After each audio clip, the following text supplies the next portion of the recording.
2023 Common Council meeting to order. Roll call, please. Alderman Kirkowski. Here. Lorick. Here. Ritz. Here. Marshall. Here. Gale. Here. Guzekowski. Here. Everybody please rise for the pledge. Alderman Kirkowski, you want to start us all, please? Pledge allegiance to the flag of the United States of America and to the republic for which it stands, one nation, under God, indivisible, with liberty and justice for all.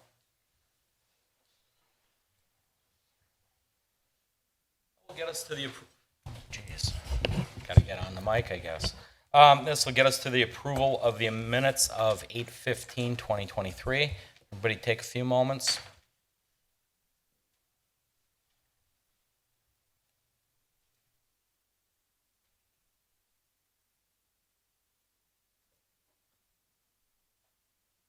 And when you're satisfied there's no discussion, omissions, errors, or corrections, motion please. Marshall will move to approve the minutes of August 15th, 2023. Lorick seconds. Roll call. Alderman Lorick. Aye. Ritz. Aye. Marshall. Aye. Gale. Aye. Guzekowski. Aye. Kirkowski. Aye. And item 4 is a public hearing, and it's consideration of a request made by Alan Kirkhoff, 7B Building and Development for a conditional use permit for a car wash on the facility at 2440 West Ryan Road. Catherine, would you please read that in the record? Certainly. Public hearing number 1 is to consider a request submitted by Alan Kirchhoff, 7B Building and Development for a conditional use permit for car wash facility on the property at 2440 West Ryan Road. Applicant is Alan Kirchhoff, 7B Building and Development, property owner, Highway 3160 Real Estate LLC. There follows the legal description. Date of notice is August 9th, 2023. Thank you, Catherine. Carrie, take it away. Thank you, Mr. Mayor. This is a conditional use permit request by the applicant for a car wash facility that includes an approximately 4,000 square foot building for an automatic car wash, office, and vacuums. This was recommended for approval at both the July 25th and August 8th Plan Commission meetings. A little bit of background and a concept plan for you. Two pay kiosk lanes are proposed. They are anticipating about 4 employees per shift over 2 shifts. Hours of operation 8 to 7. We are not sure whether or not the vacuums are going to be available 24/7 or just during office hours. They're expecting, and this says 20 to 30 customers at any given time, but it's actually up to 200 to 300 per day. And they are currently showing 18 parking stalls in their concept plan.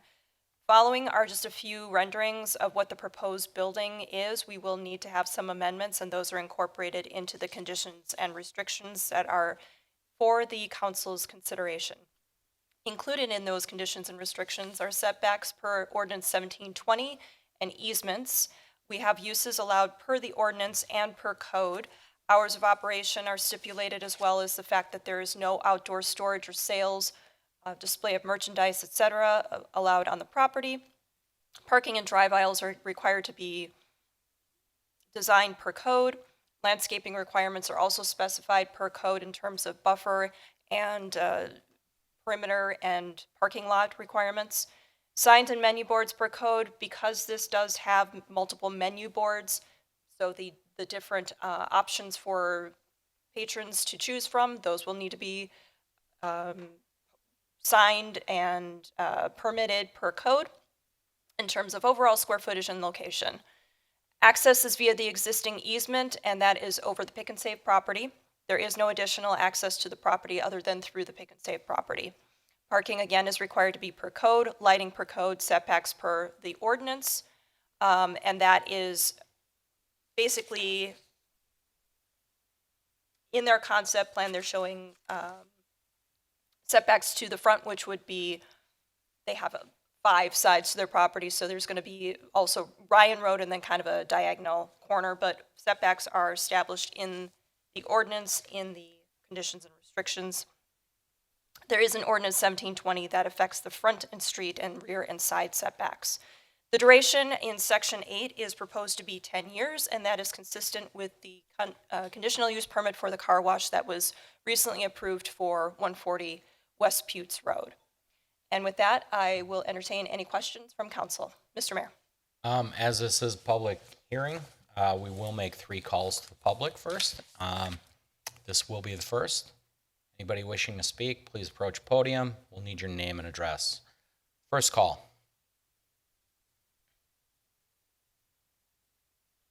Second call. Third and final call. Anybody wishing to speak? We'll now close the public hearing, and we will go on to consideration of the ordinance approving the conditional use permit for the car wash on the property at 2440 West Ryan Road. We'll open it up to council for questions. Nothing from Steve? Anybody? No. Greg, Chris, anybody want to recap planning, just briefly? I don't know that I was at the meeting. I believe there was some questions about the concept plan, but not necessarily the conditional use, if I remember the minutes. Give you the opportunity. I know early on, we had a couple of matters with the setback and kind of the flow of it. Maybe the trash enclosure, but there was nothing serious, and the applicant, I believe, worked it out with Carrie and staff. The conditions and restrictions have basically stated that the ordinance that was originally approved for the property, 1720, will control in terms of setbacks and easements. Everything else will be per existing code, so building materials, architectural standards, landscaping standards. There is a bit of a flow issue, but we'll handle all that at site and building plan review. Okay, sorry. Yep, Ken? Carrie, just to confirm, reading through the minutes, there was some, actually, duration of the CSM. Has that been solidified in terms of applicant and our stance? Yes, actually, we did receive an email from the applicant stating that they were comfortable with the 10-year duration after it was explained. And then if I'm looking at just the overall, there's no access from the western driveway, eastbound Ryan Road, right? There's only the right in, right out. That's all I had done. Any other questions, comments? Okay, seeing none, we'll look for a motion on item 5, please. Guzekowski makes a motion at the Plan Commission, accepts ordinance 3081, an ordinance to approve a conditional use permit for the building for car wash facility on the property at 2440 West Bryan Road. Marshall will second. Amendment, I think we need to throw in common council, not. Yes, thank you. Good catch, Jim. Thank you. With It's a the, second at the end. yep, we got a second on the amendment? Okay, all those in favor? You can go Without that the route. I'm sorry. It'll speed it up. You guys are really messing with me here. I am out of practice. Okay, roll call. Alderman Ritz? Aye. Marshall? Aye. Gale? Aye. Guzekowski? Aye. Kirkowski? Aye. Lorick? Aye. That's funny. Take Oh, a yeah. month and a half off. And look what happens. Well, here's something I hope you'll really like. Item 6 is informational, and it's our 2023 mid-year budget monitoring report. So Max is with us. Take that over. Thank you, Mayor. Max Gagan, Assistant City Administrator and Comptroller. So before you tonight is our mid-year budget monitoring report. So we've been doing this for the past few years. Just really looking at where our revenues and expenses lie for the first 6 months of the year. We look at it actual versus budget, and then look at it compared to the prior year to kind of give the Common Council some context. So on the presentation, the charts and graphs depict the city's mid-year budget financial performance compared to 2023 and then 2022. Presentation will focus on revenues and expenditures for the following major funds, which are the General Fund, Solid Waste Fund, We Energies Fund, Health Insurance Fund, EMS Fund, and Consolidated Dispatch Fund. Certainly as I go through the presentation, if you have questions, feel free to just stop me as is. I got 2 presentations tonight. I'm not sure you want to hear me just go on for 30 minutes straight. So happy to answer questions as always. So looking at our general fund, revenue and expenditures through the second quarter, you'll see that we've collected about 64% of our budgeted revenues so far this year. And that's better than the 59% that it was last year. And that's primarily due to interest earnings. So interest rates are high, as you know, about 5%. Through this same time period last year, we had collected less than 50,000 in interest earnings, and through this first 6 months of 2023, the general funds collected 565,000 in interest earnings. So quite a variance there. You'll see that theme not only in the general fund, but as well as the other major funds. And then looking at the expenditure side, there's really a couple of things that we're seeing and why it's trending a little bit higher than where we were with 2022 is we're seeing less vacancies in certain areas. It looks like in public safety specifically, seeing increased utility costs. So We Energies had about 11% rate increase for electricity in Q1 of 2023, something we were unaware of at the time, so not budgeted. And then lastly, we did have just an adjustment in timing on our workers' compensation insurance payment. We used to pay for that the quarter that it started, and now we kind of prepay. So there's 3 quarters of activity reflected through the first 6 months instead of 2. So really just a change in accounting period on that workers' compensation premium payment. Looking at the general fund and significant revenues, anything that I don't really call out is kind of the same as last year. Certainly the items you'll see kind of on the right side of your screen are where we're seeing some of the more of the anomalies from one year to the next. Looking at license and permit activity a little bit, trending below where we were last year. Still 72% of budget, which is excellent. But permit revenue as a whole was about $95,000 less than the same time last year. Charges for services. Looks like some of our planning fees are down, but again, still 76% of budget, so still excellent. Public health and safety charges. It appears that 2022 was an anomaly. We had a lot of large special event fees paid for police-related activities in 22 that we didn't see in 23.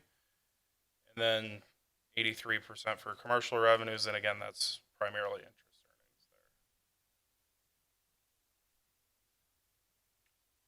So looking at general fund expenditures by function, you'll see all of them are trending below 50% other than Public Works. Public Works is about 51%, but reviewing the data, it appears we had some large salt purchases in the first half of the year, so salt just sitting in storage. See those duplicated in the second half of the year. And then looking at leisure services, we pay 100% of our contribution to the school district for the recreation program in the first 6 months, so something that I would expect we would be over 50%. But otherwise, you see we are trending higher than the percentage of the budget spent for all of them. And again, there's certain variables that are leading to that, whether that be vacancies or less vacancies. Looking at specific departmental budgets, I'll just kind of call out the ones that are trending over 50%. City Administrator's Office, certainly we had some adjustments there. And staff, looking at the data a little bit further, had a payroll error I needed to fix, so I worked with our team there. This budget did normalize back out through the end of July, so just someone was being charged incorrectly. Otherwise, the other budgets are trending under 50%, which is great. And then looking at the second half of departments, you see the streets department trending about 52%, but again, they had a large salt purchase in the first half of the year that I don't expect to be duplicated in the second half of the year. You'll see streetlights division about 52%, but again, our electric rates went up about 11% Q1, something we didn't know of or anticipate in the 2023 budget. And then recreation's at 90%, but again, we've made our entirety of our contribution to the school district in first 6 months, so it's really just a reflection of our normal activity. So we were 100% last year. Next, do you typically have greater expenditures in the second half of the year or the first half? You know, for the most part, we follow a straight line budget for Yeah. many of our operations. So, if you look at our operating budget, 75% of our costs are human capital, so people. So you're gonna have some seasonality in things like DPW or things of that nature where you have seasonal staff come on, but otherwise, our budget's pretty consistent other than, you know, if there's vacancies that we need to account for. You know, DPW is the only one you would really see maybe some aberrations with snow plowing, extra overtime, things of that nature in the winter. So for the first half, is our head count over the previous year? Or No, I'd say their head count is pretty normal. You know, when I looked at DPW's data, it looks like we spent 250,000 on salt in the first, and we spent about 300,000 on salt. So my guess is we stocked up on salt and beginning of the year. They usually do their price increase July 1st. So might as well have the storage sheds full while we can. Looking at major funds and revenues through mid-year, you'll see many of them are trending above 50%, which again, we would expect, especially for the tax levy supported funds, because most of the taxes are collected in the first 6 months. Settlement is the end of July, but you're collecting about 90% of your taxes by mid-year. You'll see solid waste trending a little bit above last year. We Energies, we received our payment from them on June 30th. Health insurance fund just under 50%, not overtly concerned. EMS fund 77%. Dispatch about 86%. And again, they're also seeing increased interest earnings as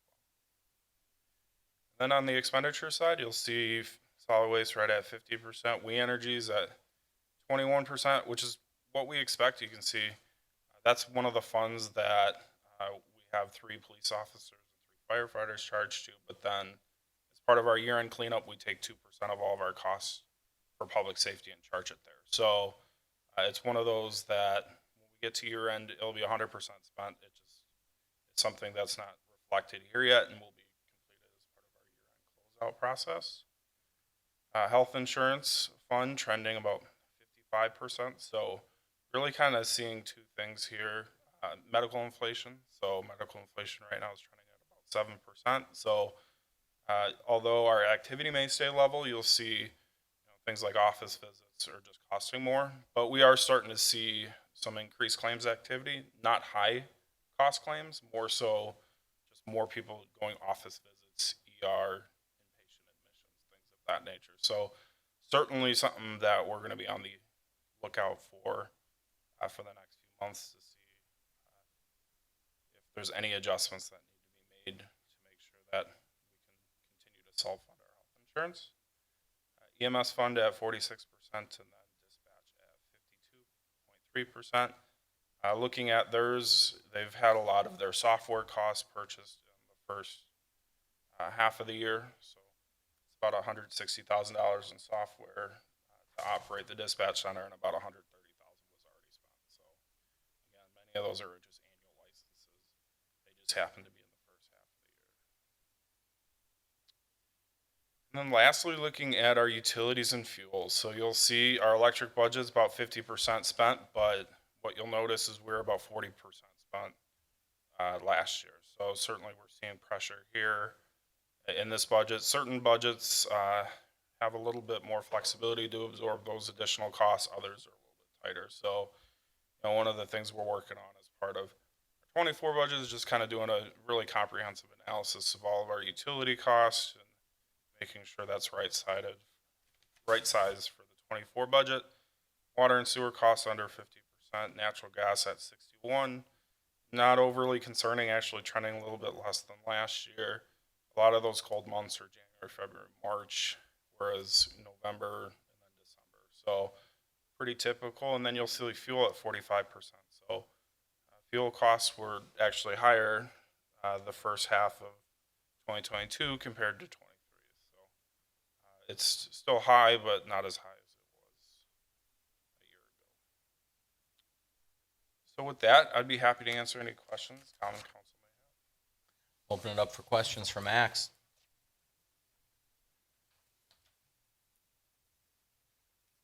So Max, I mean, pretty typical. There was nothing alarming that set off any bells or whistles other than inflationary costs of some commodities like electric, gas.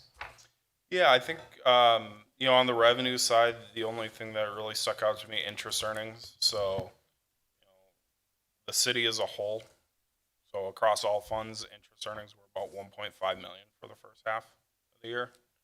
And they were probably maybe 50,000, same time frame last year, so it's pretty significant. Otherwise, I didn't see really other huge adjustments on the revenue side. Things are kind of trending where our budget and what we'd expect. And then on the expenditure side, starting to see some inflationary pressures, as we have things like software renewals or, utilities, things like that, where it typically was 3%, now maybe it's 5% or 7%. So, starting to see that now. I would imagine, we're looking at our 24 budget right now, and I can tell you departments and their submittals are starting to experience that as well. So, trying to do our best to absorb that. There are certain things like increased electric costs. We just have to absorb it. Not really much else we can do other than become more energy efficient, which certainly we have opportunities to do that. And then healthcare. Yeah, certainly on the healthcare side, things we really need to look at there from a cost containment perspective. But the past 2 years were our two best years in the last 5 to 7. So we will see where we end up, but something we'll just keep monitoring. Max, is this information available on the website? I believe it's probably part of the meeting packet, but we can certainly post it on the finance department webpage too. Okay. Can we go back to Jim's headcount question? It just seems weird that we're remaining steady, but in the monthly departmental reports, it just seems like we're low. Can you For repeat that? headcount? Yeah. 5 current positions open at the police department. Sure. 3 of those just resigned in the last month. So we're looking So at we're not 6 seeing it. months. Okay. Yeah, so you Okay. wouldn't see that. And then, certainly when I looked at it, like the first 6 months of PD data, their payroll was trending a lot higher than last year. Certainly we had a lot of retirements right at the end of last year. So, and then, certainly when I speak of just having more positions filled, it's going to vary from department to next. So, there's certain areas that were experiencing challenges with personnel last year. Finance, I didn't have a staff accountant. We didn't have an HR team. Didn't have an IT team. Those are all filled now, but now we're having challenges with things like engineering, utilities, so on and so forth. So it's not necessarily to say that we're not having those challenges. It's just who's having those challenges keeps kind of shifting around. But certainly on the police department side, that's more, those are more recent challenges that wouldn't be reflected through this data yet because it's through 6 months. Anyone else? Okay, thank you, Max. Do appreciate that. You are also up again, and we're gonna do item 7, annual tax increment district, our TIF review presentation. So thank you again. Here tonight is our annual tax increment district review report. So we've been doing this again for the last few years. And what I'll do is I'll provide an overview and understanding of tax increment financing, talk about the 12% test. We do have limits per state statute on how we can create TIDs and how much value can be in a TID. So I'll walk through that explanation. Talk a little bit about the status of each of Oak Creek's tax increment districts and then answer any questions that the Common Council may have. So first, I just want to provide an explanation of the difference between TIF and TID. You hear both of those terms. Many people use them interchangeably, but they're actually different. TIF is tax increment financing, so that is the economic development tool available to us to expand our property tax base where the development will not occur. So that's the actual tax dollars, so that's the money. A TID, a tax increment district, is the contiguous geographic location where you can use TIF. So how a TID works and TIF works is that you establish a location, you say this is a boundary, as property values appreciate, you collect extra tax dollars, and then you can provide that as tax increment financing to either do public improvements or for a developer to complete a private project. Max, in a Yes. TID, is there a minimum and a maximum amount of land you can declare? A TID can be a singular parcel, and we have one, TID 14. You can also have TIDs that cover a quarter of your community, like TID 7 does, which is everything from Drexel south and west of the interstate. So, the easy answer is no. So long as all the value is under 12%. Of all TIDs? Yes, all your Combined. TIDs combined.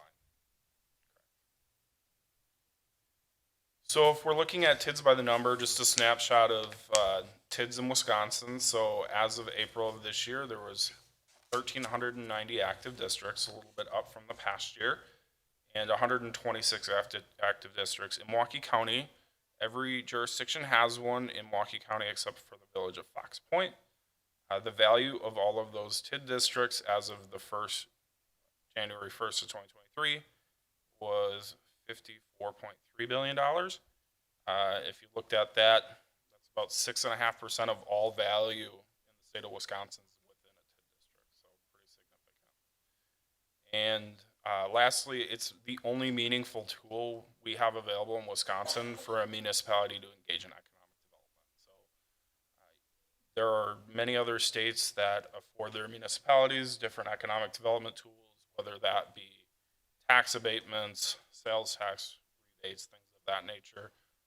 Under Wisconsin law, the only thing that we have available to us is tax increment financing through a TID district. Just overview of some common misconceptions. So creating a TID will increase taxes. Not necessarily true, because the TID is really the geographic location. If that property value didn't appreciate or decrease, property taxes would stay flat. A developer's get rich quick scheme. Any project that receives TIF financing has to meet what's called the but-for test, and that is, will the development move forward?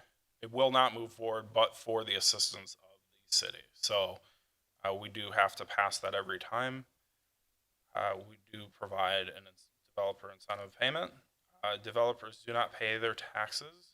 The city gives out free money. And the reality is that if you have a TID and you have a property, and say it's a greenfield, and a property is built on it, and it generates additional taxes, we may offer a tax increment financing deal that would remit a portion of those taxes back. So additional taxes are generated. However, the city and the elected officials can make a decision whether or not to provide some taxes back over a certain period of time in order to enjoy that growth, with the understanding that when that tax increment district closes, we've grown the property tax base, and we're kind of spreading that out across the community and providing tax relief at that time. Actually, just to clarify for people that are watching or in the audience, on that, the developer is always writing us a check, and they typically are not getting their taxes back unless that payment is made. Correct. So in Wisconsin, we can't abate taxes. So, there are other states where the taxes are just abated. They would not even write you a check. We just say, hey, you don't pay taxes for 10 years. That's illegal under Wisconsin law. We are allowed to enter an agreement with developers for tax increment financing, which means that they can build a project, they generate tax revenue, they write a check to the city, and then it's really up to the city as to if they want to provide a portion of that back to the developer. And, what we've seen more recently, especially in the city of Oak Creek, is if we do, it's for very specific purposes, usually public infrastructure. So, if your property's generating value, but it needs significant public infrastructure utilities, maybe we'll help you pay a portion of that. Or you'll see kind of like a pay-as-you-go incentive, whereas they'll build a project and then we'll say over the next 10 years, we'll remit a portion of your taxes back, usually not 100%, but say 75.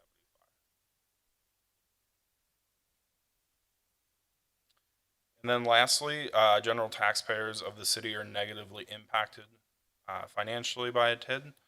And the misconception here is that, yes, you do see additional taxes, more so from the developer who's building the project, but it's more of an investment. So when the TID closes, those dollars get redistributed back out to the other taxing jurisdictions as well as the city. So I do have a chart that does illustrate that shortly. Max, Yes. I know I've said this before, and I know there's not a darn thing that we can do about it because it's a state issue. But I know that we may not financially be impacted by TIDs. We do have a certain amount of police and fire responsibilities that cost the city money, and we don't recoup anything from TIDs, and that would have to change by the state, like we have that administrative fee. So financially, no, I agree, but, service-wide, police and fire, especially police, respond to issues at Myers or whatever like that. So there is an impact, but not financially, at least to the taxpayer. Just wanted to put that out there. So looking at TIF and understanding how the financing mechanism works, so you have a base value. The base value of a property is its value when the TID is created. So you set the geographic boundary. It has a certain number of parcels. Each parcel has a value at that point in time. The increment value is then all of the value that's created above the base value. So say 10 years down the road, you had a farm field. Now it's got a commercial industrial property on it. And that property is now worth $15 million. So the total tax revenue you'll see is shy of $300,000. And if this project wasn't a TID, the city would keep $85,000 of it. That's our portion of the tax bill. So, approximately 30%. But at this time, we keep all of it. And then once the district closes, it will be remitted back and put on the property tax roll. So, looking at, here's the illustrative. You'll see this working from left to right. So we create a district. This is the base value of all of the taxes, or the base value of all of the properties. You'll see that each of them are paying a portion of taxes to municipality, technical college, school district, and county. So one of the misconceptions is we are taking taxes from the other jurisdictions. Their taxes are actually going to stay flat throughout the entirety of the district from when the base is created. What you see is that as development occur and property appreciate, that additional value is created, which is additional tax increment. So this green triangle, that's what the TID district collects. That's what sits in our fund. And that's to pay liabilities for things like public infrastructure or developer incentive payments. And then you'll see this red line, that's when a TID terminates. And when that happens, any remaining funds within the TID are dispersed to the taxing jurisdictions, and then moving forward, all the taxing jurisdictions get to join in a larger share of property taxes because all of this property value is now back on the larger property tax roll. So just looking at a history of Oak Creek's TIDs, and we've had a history of early closures and new tax base generated. So you can see our TIDs 1, 2, 3, 4, 5, and 9. All of them close well before their statutory deadline. 1 in 6 years, 1 in 17 years. And you can see the value that was generated. Certainly TID 1 was a significant district. The other ones are pretty small in nature, but we currently have a lot of very large districts open. So we'll kind of go into our districts next. But before we do, just talk about our general obligation debt.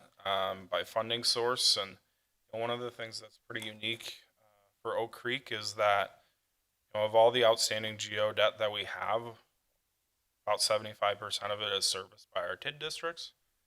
And you'll see only 4% on the tax levy. So it's not uncommon for a municipality to have 20% of their debt serviced by their tax levy. So certainly pretty unique, but it really shows that we have some high performing districts, and we've been able to leverage them to help offset some of those debt costs.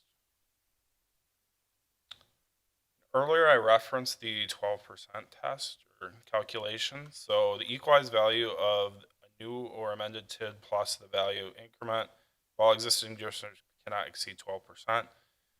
So essentially, you can't have more than 12% of the increment, or 12% of your community's value be tax increment within districts, or you cannot create a new district.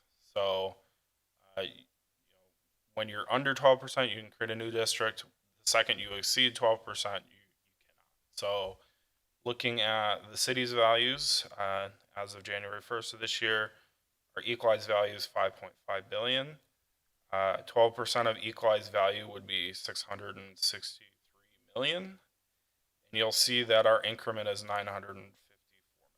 So we're about 300,000 over. We're at about 17% right now. So what that means is the city cannot create a new TID or add any territory to any TIDs until we get back under 12%. If you're looking at it, we would have to close 3 or 4 of the larger districts to get back under 12%, and we're anticipating quite substantial growth in TID 13. So realistically, it's probably going to be 10 years at the earliest before we got under 12%, if not longer. So just the reality being that we won't be in a position of creating new tax increment districts in the near future. I have a question. So can you go back? You could add area to an existing TID? Correct. The city of Oak Creek cannot because we're over 12%. Because we're over, but you yes. can do it if you're under. Yes, you can add and you can subtract. Okay. Yeah, you don't see those mechanisms utilized too often. Specifically in an addition case, if you're under 12%, it makes sense just to create another TID district, even if it's a single parcel, just so you have the maximum life to recover any cost on it. So you don't generally see ads very often, and if you do, it's probably a singular parcel adjacent. You're starting to see subtractions a little bit. It's becoming a little bit more common. Used to not see it at all, but then the state changed the law about 5 years ago where if you subtract a property out, you can add half of that value back as net new construction or part of your operating levy growth. So incentivized communities to actually subtract property when they're at their highest and best use. If I could just add to that, Mr. Mayor, there is a process, and just to be clear, I think we're kind of talking around it a little bit. Whether even though a community may be over their 12%, you can perform an analysis to add and subtract a value in one district or another, and you can add property to a district as long as you subtract the amount of value from that district or another district to get you to have you remain basically net neutral under that, wherever your value is over that 12%. So we've looked at strategies. The Emerald Row Phase 3 project, we looked at the districts across the street and being really creative and strategic about an addition subtraction. But it didn't work out in that case. And that is a tool for us to look at moving forward, but it's not something we've ever done. So there is a little flexibility there, but it's kind of complicated.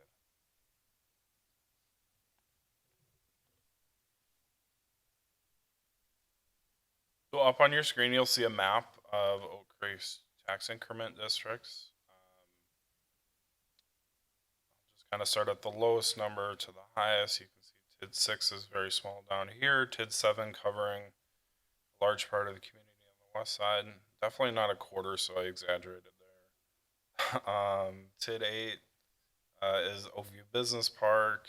TID 10 is up at the Master Lark property, kind of along Hall Avenue. TID 11 is Drexel Town Square. TID 13 is the lakefront. 14 being a single parcel at Rawson and 6th Street Avenue. And 15 being a few parcels across from Drexel Town Square. And 16 being Amazon. So at a very high level, just looking at the changes in our TIDS values, so you'll see the TID number, the 2022 value, 2023 value, the difference and percent difference. And just for your awareness, the equalized value of the entire community increased 5.8% between the 2 years. So if you see 5.8%, I would say that's probably just market appreciation. Anything above that would signify market appreciation plus new construction or growth. So I'll just kind of speak to a couple of them that are trending a little bit higher than the market growth and above 10%. So TID 7 at 12.1%. Starting to see some value being realized from the Oaks of 8100 project. TID number 8, rounding out the Oakview Business Park, seeing some of those commercial industrial properties being built. You see TID 12, most of that value coming online either from the completion of the Hub 13 multifamily project or the start of the multifamily project for Northwestern Mutual and Mandel and the hotel that was completed in August. So significant value there. TID 13, most of that additional $10 million are the single family residences for Lakeshore Commons. A little bit of value for the multifamily, but not much. And then looking at TID 16 at about 6%. Again, that's Amazon, just appreciated in value. So looking at each of our TID districts, it does have information like creation dates, termination dates. I won't try and bore you too much here. I'll just kind of hit highlights. You'll see a map. You'll see this nice chart on the bottom. Orange is the base value of the property. Blue is the increment value. So you can kind of see how property values go up and down over time. TID 6, our oldest active district, its mandatory termination date is October 17th, 2023. So that's a month and a half from now. One of the things that is a very small district, but something for Common Council consideration is we can do extensions, capture increment for affordable housing. And if we did that, that would just have to be done before that October 17th date. But you'll see about $18 million in increment, positive fund balance, no debt, no outstanding agreements. Very small district. Looking at TID number 7, very large district geographically, has a mandatory termination date in 2027. You can see that it does have remaining debt. We do anticipate we can pay off the debt and close this district by 2025. You can see that steep appreciation of property values. This district, although the fund balance looks small, it's in a much better position than it was 2 or 3 years ago when we had this discussion. As you may recall, we had a lot of outstanding debt related to the Drexel Avenue interchange project and the Drexel Avenue and 27th Street intersection improvements. And that debt was actually slated to be paid off through 2032. And it was really the general fund and the tax levy that was helping support that because we didn't have the development. But you can really see that that has taken off in the last 3 to 4 years. So this district can support all of its debt and have it all paid off in the next year and a half. So, which is excellent. We do have one active agreement with Liberty Trust that ends this year. TID number 8, this district has a termination date in 2029. You'll see, again, significant increment, about $150,000, which is great. It does have $8.5 million in debt, so this is one we expect to run its course all the way through its mandatory date in 29. We do have one active PAYGO with Stella and Chewy's.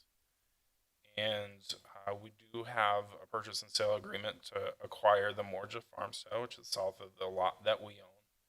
And that would be done later this year. TID number 10 is our Master Lock tax increment district. It has a runway till 2030. You'll see positive fund balance. You'll see positive increment, not as big as some of the other districts. Doesn't have any debt. We do have an active pay-go agreement with Master Lock that actually expires at the end of this year as well. But something that we're kind of on the lookout for is that recently Yellow Corporation, who's a trucking operation, ceased activities and went bankrupt a few weeks ago. And they own this 55-acre parcel you can kind of see at the bottom that looks really strange. And it's a trucking operation, but it really is not a very good use of the site. So it's 55 acres, but maybe 10 to 15 acres are actually used for their operation. So, depending on how proceedings go, may be something we want to keep an eye on. It's very prime real estate and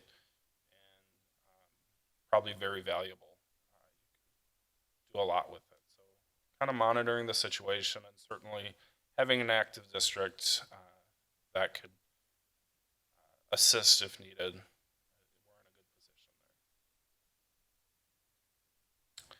there. TID number 11, our Drexel Town Square District, mandatory termination in 2032. You'll see tax increment 238 million. Certainly our largest district in part of when we look at increment. Positive fund balance, which is great. It carries about 40% of our debt. 40% of our debt is in Drexel Town Square to be retired through the next 9 years. We have 9 active finance development agreements.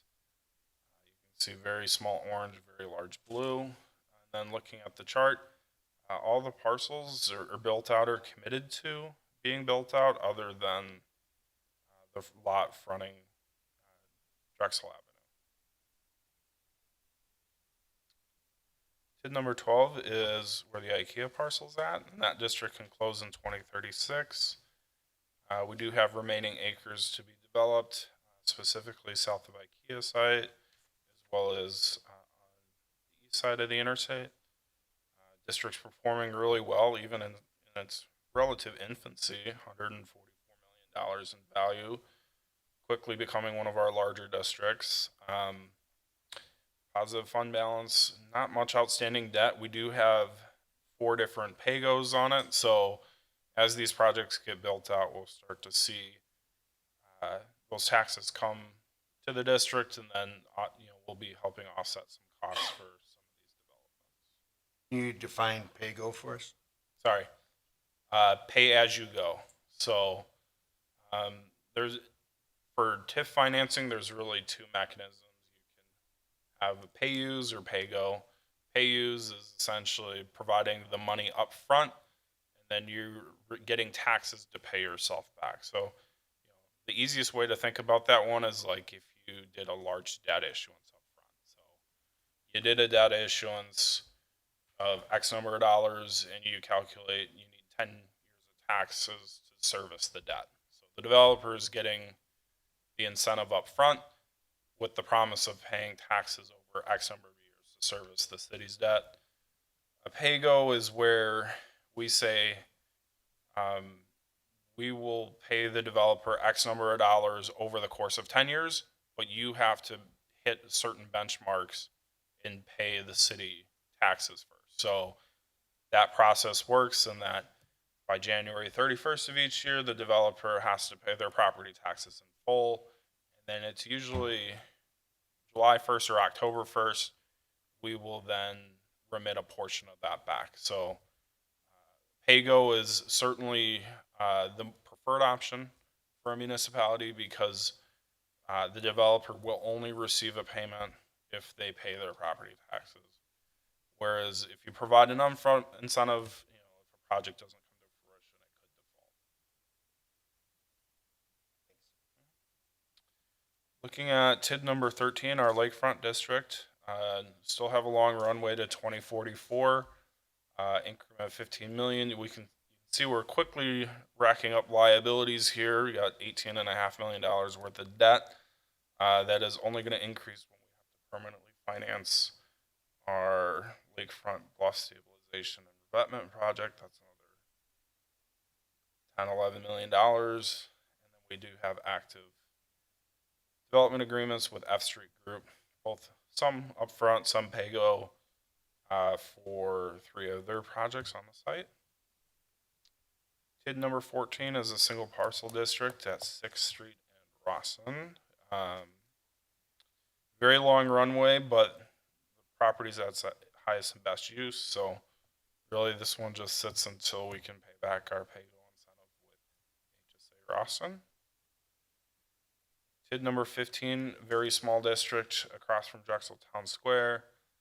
Again, one pay-go incentive, properties basically at its highest and best use. Some parcels on the east side may be developed in the future, but really don't know what that holds. That's just what I would expect. But again, this one goes to 2046. And then lastly, TID 16, Ryan Business Park, really anchored by that Amazon fulfillment center. You can see increment value 193 million, so one of our larger districts. That incentive is a pay-go project. And then we do have a purchase and sale agreement to acquire this 13 acres at the hard corner of 13th Street and Ryan. So with that, I'd be happy to answer any question council might have. Questions? Greg? I just have a question on 14 and 15. Sounds like you said they're kind of at their max use. We just have the outstanding development agreements. Do you know, do those have timeframes attached to them or dollar amounts attached to them? Dollar amounts. Okay. So in TID 14, that development agreement is really twofold. It was a little bit of upfront and a little bit of pay-go. If you recall, I believe that parcel had some challenges environmentally. So the upfront was environmental remediation. It was about $1 million, I want to say, and then a pay-go on the back end. So this district is slated to be full of its liabilities once this debt's paid off, which is another, I think, 7 years. Okay. And then number 15 is 3 parcels, again, across from Drexel Town Square. The westernmost parcel, really at its highest and best use, strip mall and Aldi. And then the other 2 parcels host some other smaller commercial businesses. Those may be redeveloped, I would imagine, just given their location. So that's one where, although we have a pay-go and we're actively paying for this parcel here, wouldn't surprise me if, either in the near or long future, someone comes in and wants to redevelop those parcels as well. Can't say that they'll ask for city assistance, but given that it's in the TIS district, they may. Okay.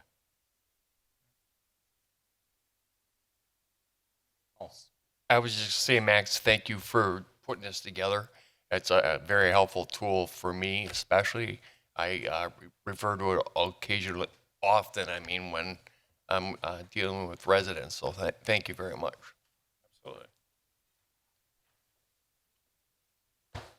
Anyone else for Matt? Max, I just appreciate it too, and like Uzi said, it just shows that you guys and staff over time has provided excellent advice in terms of opening these TIDs, and they've created significant value for the community. So appreciate all the work. Do you have anything that adds up all the increments? For the city? Yeah. Yeah, that would be on the 12% test. So it's 960 million. So if you think about it this way, 5.5 billion % of the community, so you're talking 17% of all the value lies in a TID district. And also keep in mind this helped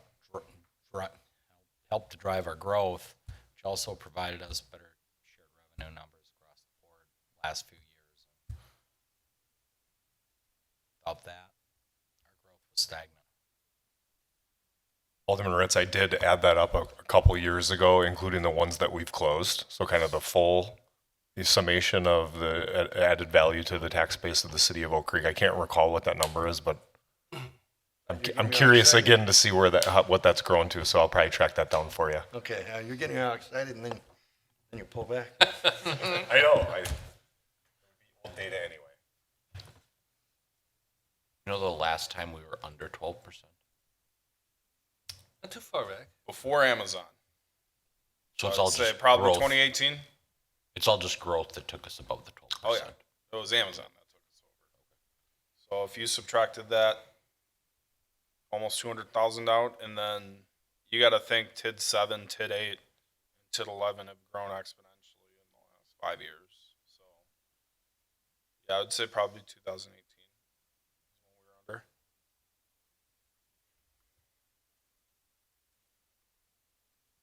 Okay, any further discussion?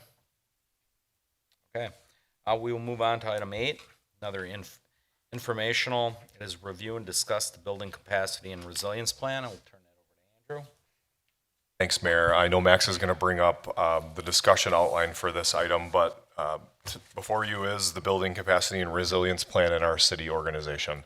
I don't usually do well sticking with notes, but I want to get through this material. I'm very passionate about this, and it seemed to be effective to have this discussion outline for the Personnel and Finance Committee. So I'll try to follow along and get through this, and then ultimately this evening is about the council providing some direction on this, long-standing thought, long-standing analysis, and seeing where we go from here and making this a staff plan into kind of our plan of the leadership team of the elected officials and the senior managers here in the city.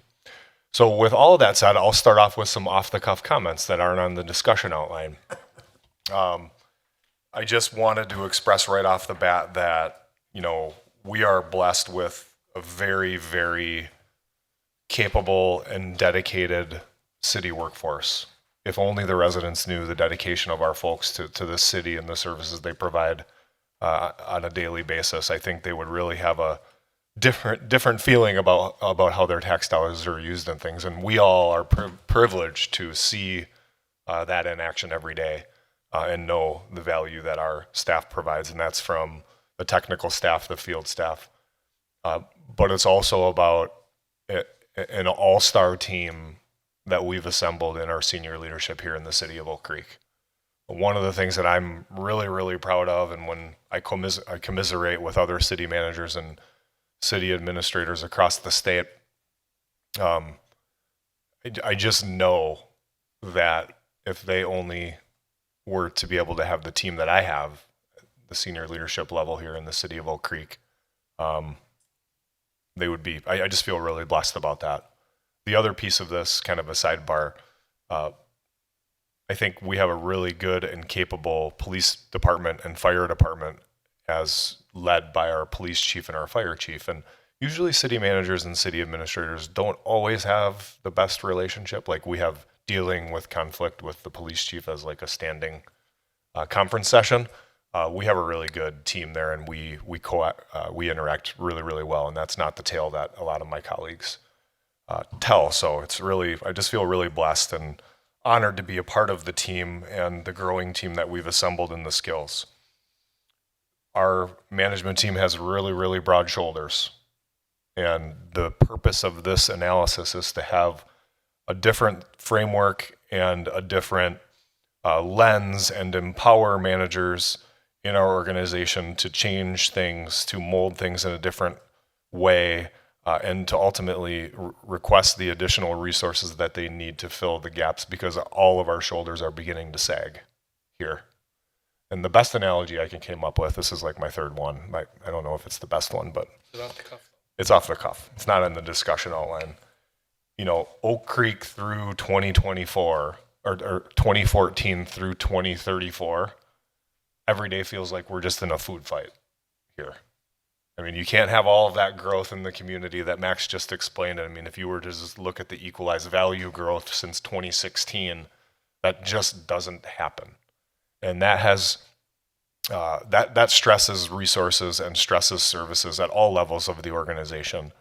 And what we want to do is really reset the balance that we have moving forward, empower our managers to have some additional resources and some building blocks on our certain high stress points, and see how we can better utilize the resources we have first before we request the additional resources.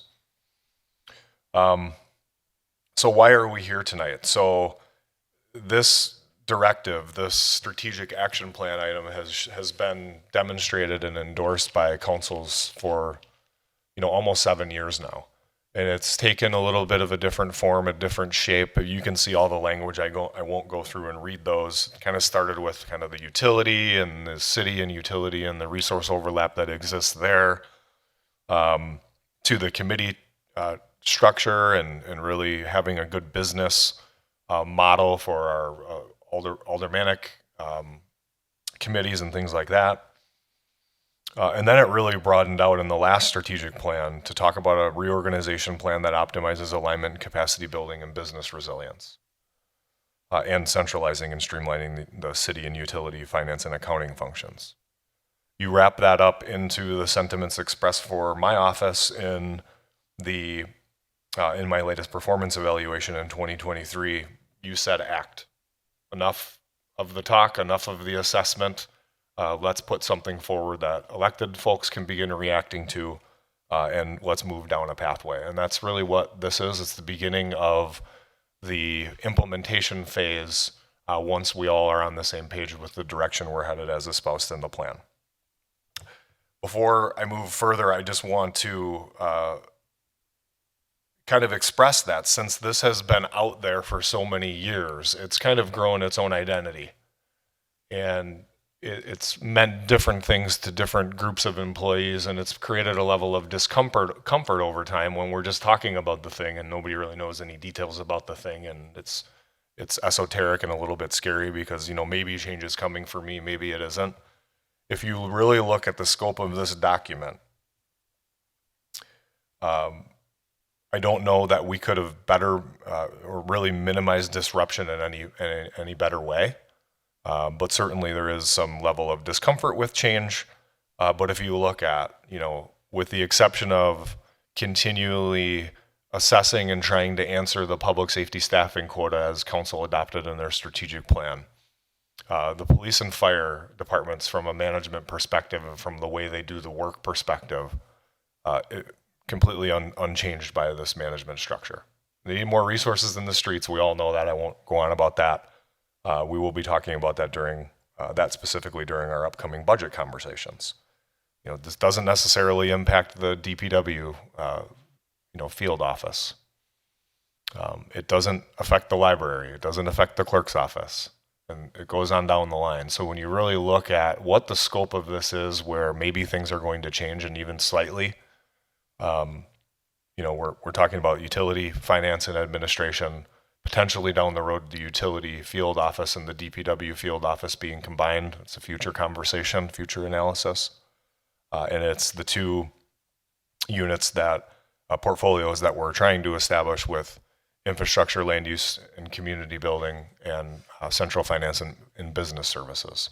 There is going to be a lot of work in there with reconnoitering, reconfiguring, and we'll get to that a little bit later.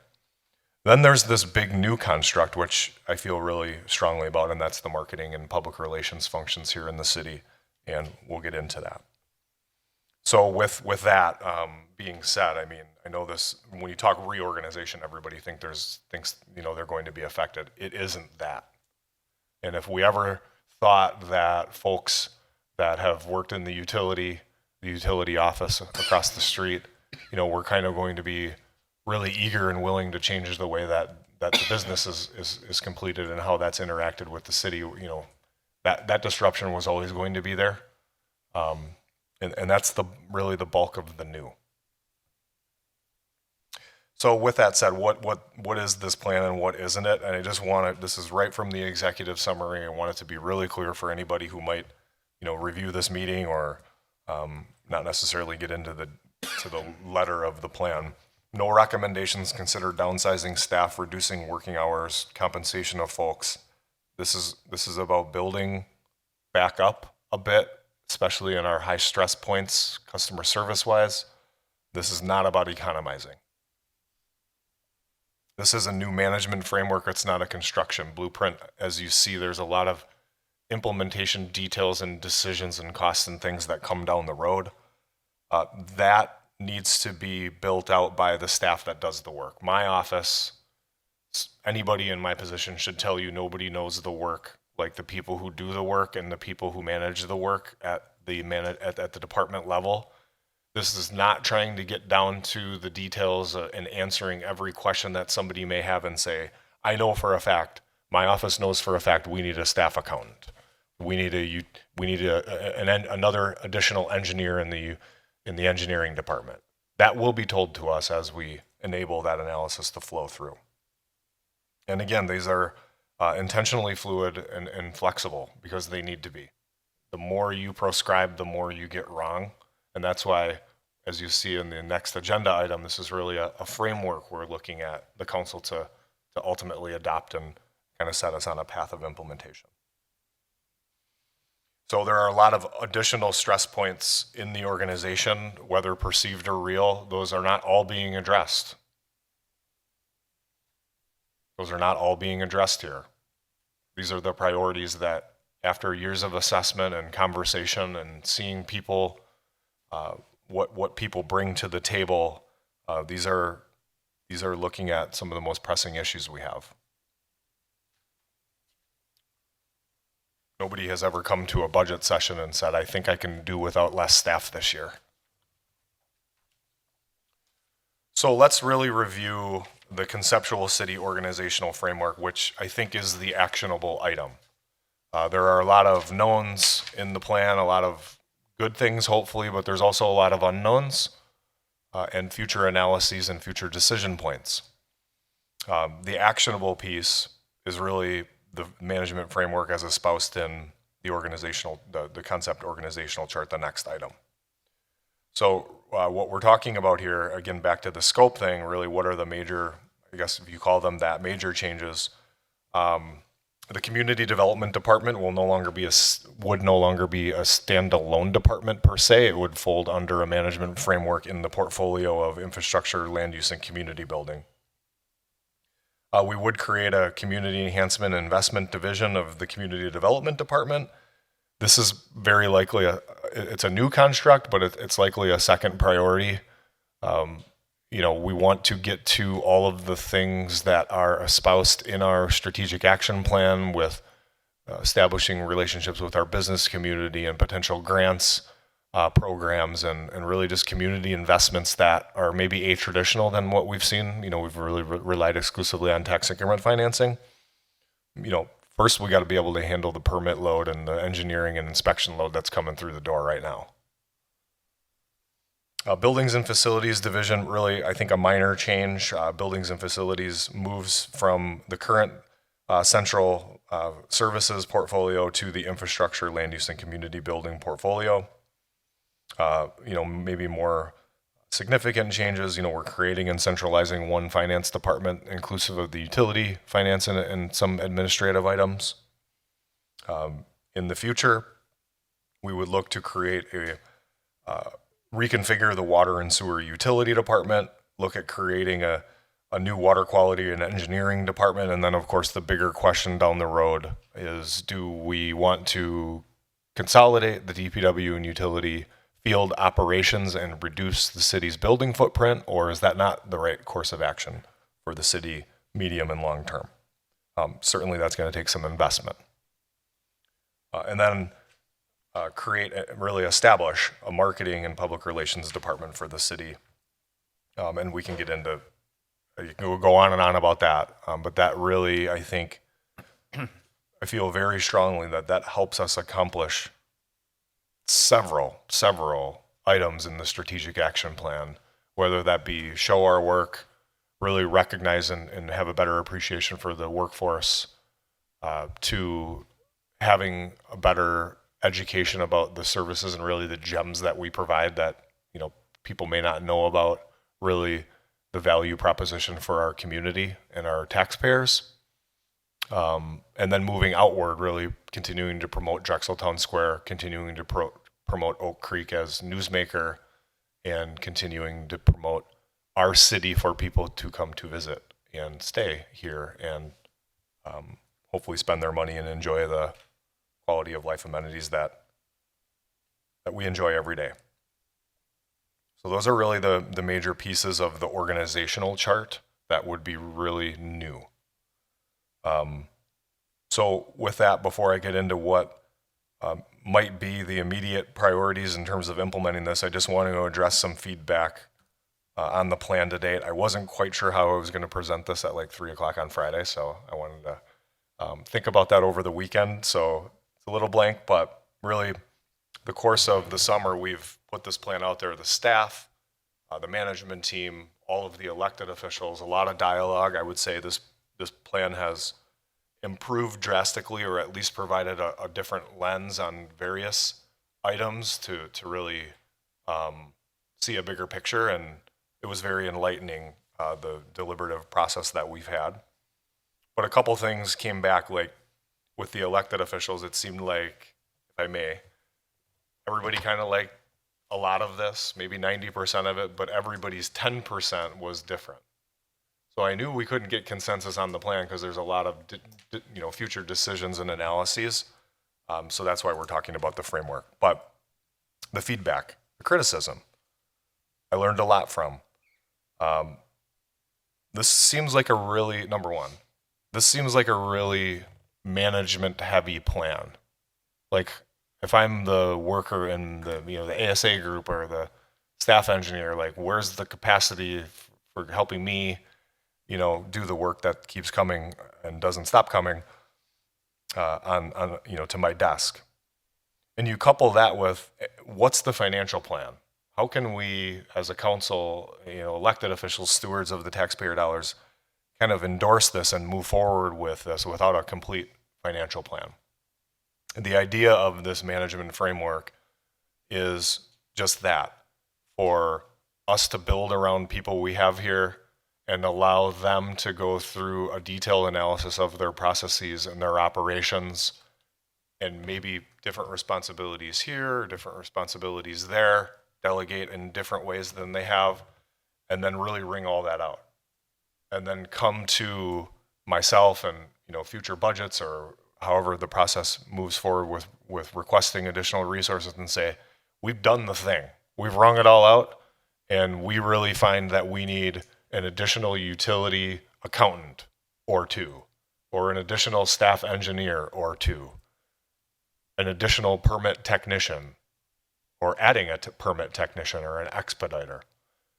That will have a cost that then all of us can decide on how we go about that, and what the cost is and how we go about securing that. But really, this is to wring it all out and to distill this down to, here's where we've determined the gap really is that we can fill and create the biggest impact for our department, our operations, our work group. So that kind of is, the capacity. How is there really capacity here? It's coming. It needs to be analyzed. And of course, that comes with a cost. The other components of the financial plan, I can tell you that with the way that this is structured, there's certainly additional compensation that is required of significant more responsibility. And that will come, and that can be costed out, and we can talk about that in the 2024 budget process. We can give a pretty good idea of how much, the marketing and public relations department might be, as we think about how that is going to be built out. We can cost that out, but what I don't know yet is what's going to be requested of this iterative process of wringing out and telling us what those departments need to manage the workload. So lastly, on the feedback to date, there was also a lot of conversations about names in boxes and promotions versus outside recruitment, and maybe I erred and gave too much information. But what I will say to that is, this is going to be a healthy blend as in any sector, as in any business, any organization, of building around the cornerstone talent that we have, as well as infusing outside talent into the organization that does not exist today.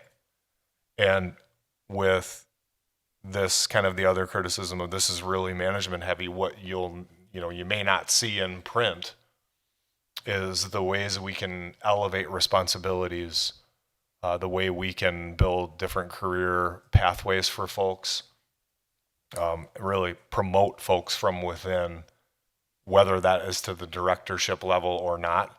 But certainly what you wouldn't see in here is, building capacity around Sarah and Christina in the finance department. Building additional capacity around Ashley and Andrew in the engineering department. And so on and so forth in those two major portfolios. It's Max's turn to pick in the fantasy draft, I think. He loves all the attention on him. So I know that, there was a lot of personal attachment and strife that came along with, calling out of promotions and otherwise not. This is an honest assessment for you where I think everything is. It's not the easiest assessment to make. So moving forward, and then I'd love to hear from the Common Council for the rest of the evening. Really what the next immediate steps are if we get to a point of consensus on the conceptual organizational chart. We have to enable this with our Chapter 2 changes, which would be then forthcoming on your following council meeting on the 19th. We'll have to have those budget conversations again around your public safety staffing goals that you have for this community. We have some good ideas and good concepts and good pathways for you to consider in this budget strategy coming up here in 2024, and of course with that scope beyond 2024 as well. There's been considerable and complicated work, a credit to all of the utility team and the city IT team and finance team, to really enable a software framework that enables a centralized finance department to work. It's not easy. We're on separate systems. Compatibility, we're in different buildings, that's easily overcome. But there's a lot of work that you got to get right, and that work has been going on for the better part of this year. Of course, the workflow and staffing analysis, I talked about really identifying, going through a process and enabling, enabling Max to go through and say, we're going to do some things differently, because if we don't check those boxes off, the recommendation to fill a X and an X plus 1 at the bottom, we'll have to do a better job defending. Create a financial plan around the new marketing and public relations department. Probably one of the more complicated initiatives in this, if we really want to start and pour some gasoline on that and really start that up, is this delicate balance of how that gets funded. Have some thoughts on that, but we're not quite there yet to put that forward to those entities and ultimately the Common Council. Ensure a seamless succession with the community development director retiring. And, kind of in the background of all of this, but most pressingly for the marketing and public relations function, we need to look at if we actually can achieve building that department out, 4 or 5 strong, whatever that case may be in the end, where are they going to be? How does a consolidated or a centralized finance team look on second floor of City Hall someday?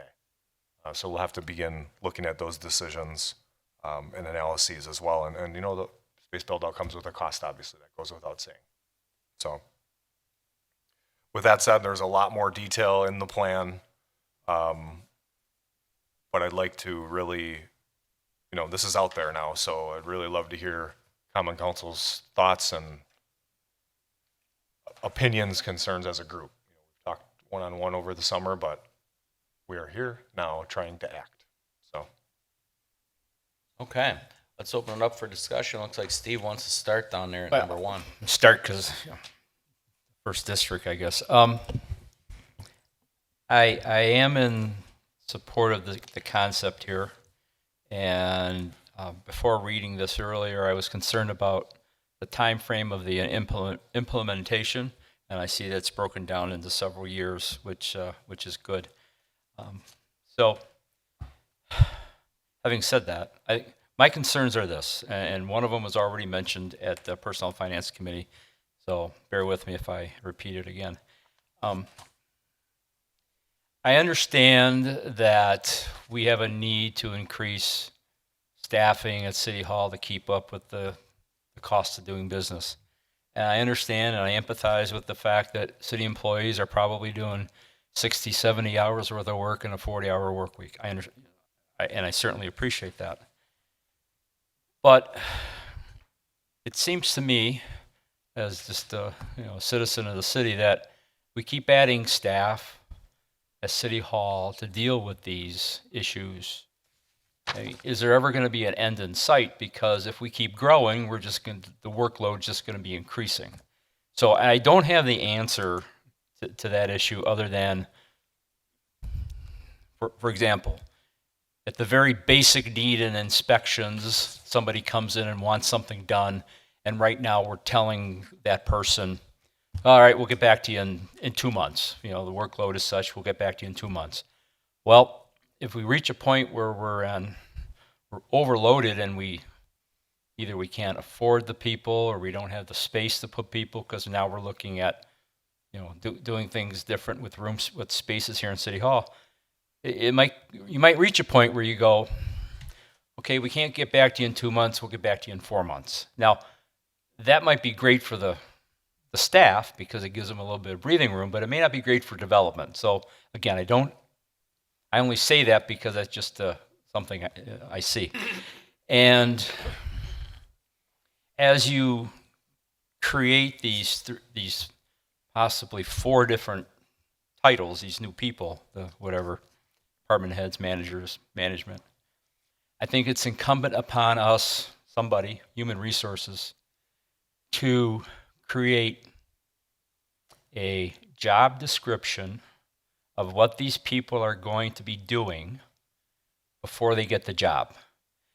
And I say that because if we were to take 4 people from within and promote them to these positions, I'm fully confident that they would work well because they know the inner workings of the departments that they're going to be heading and everything. I mean, they get somebody from the outside to do it, I think it would be a disaster. So from inside is great.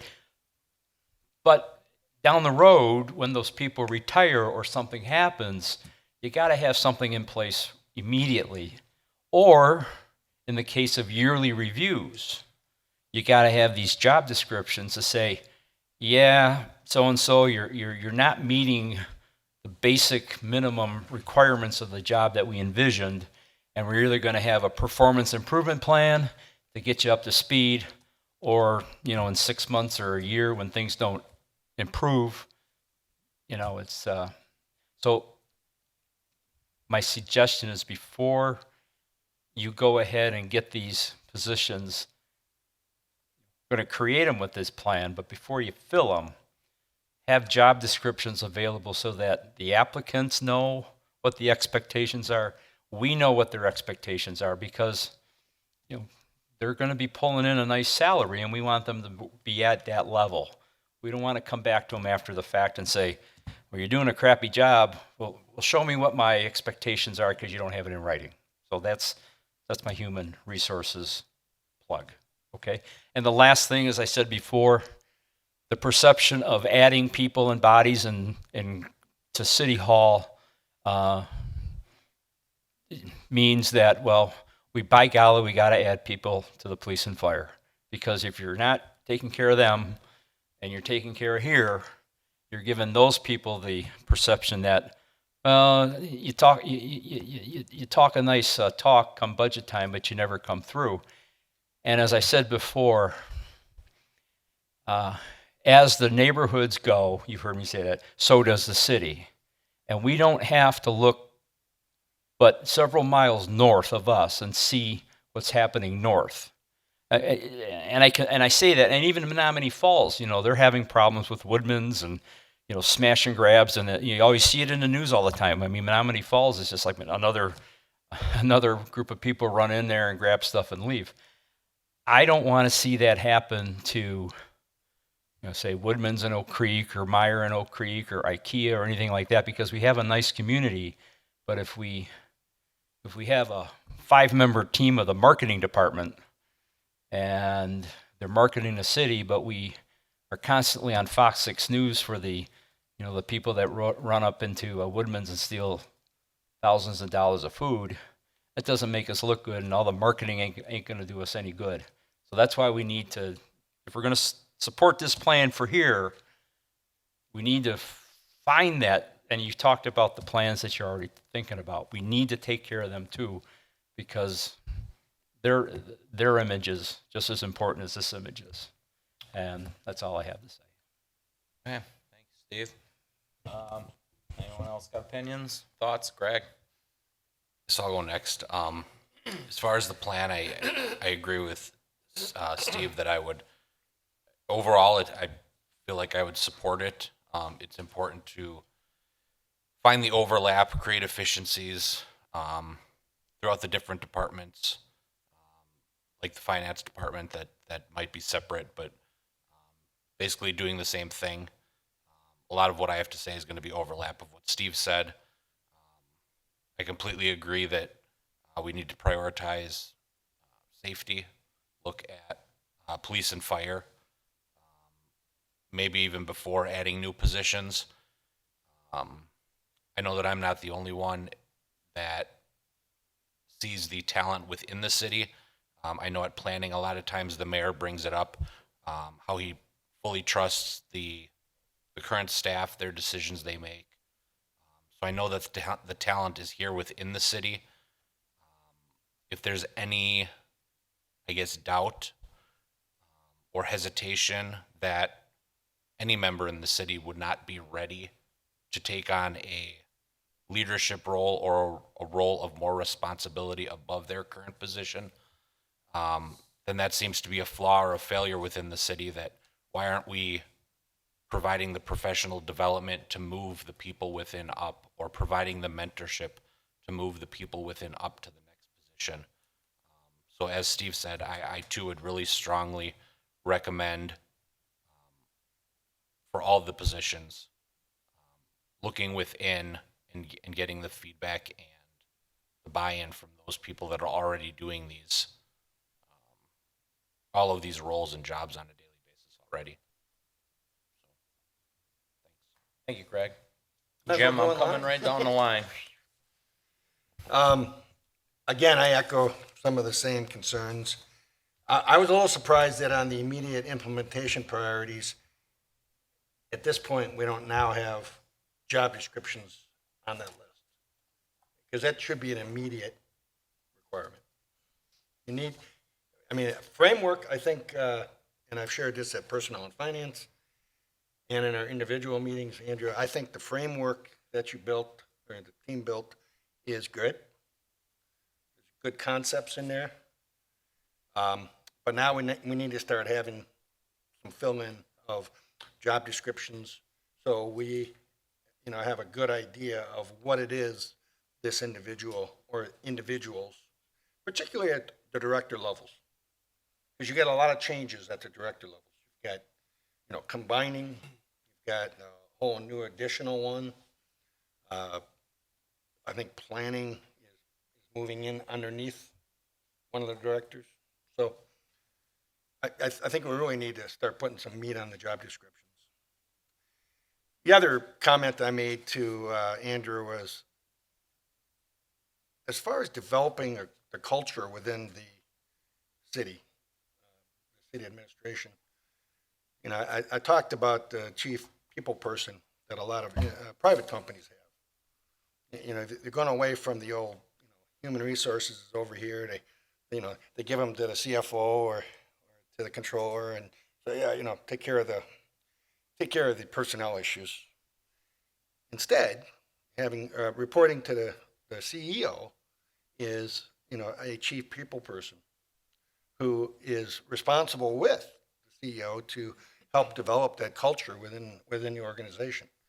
And, you know, Oak Creek, from my view, Oak Creek has a great culture.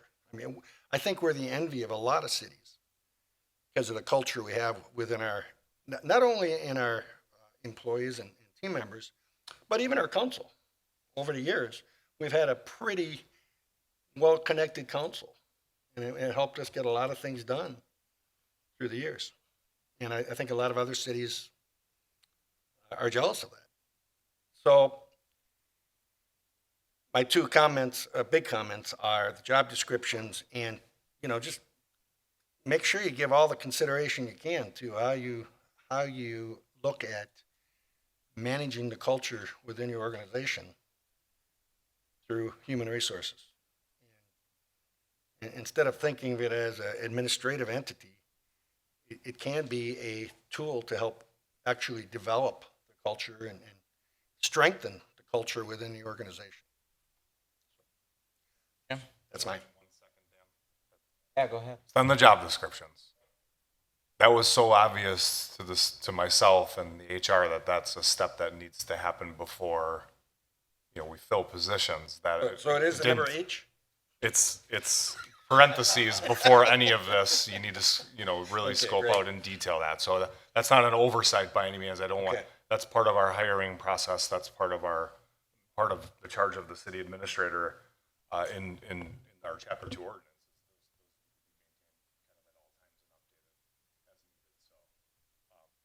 We did not overlook that.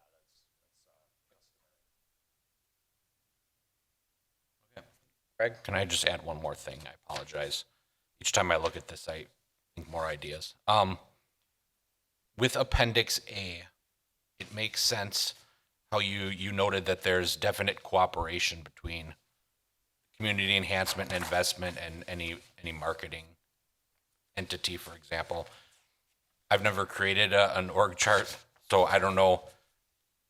Really, I don't have a solution to this, but would it make any sense on the proposed organization chart, if there is that cooperation, to somehow move the marketing and public relations bubble on the org chart somewhat closer to the community development?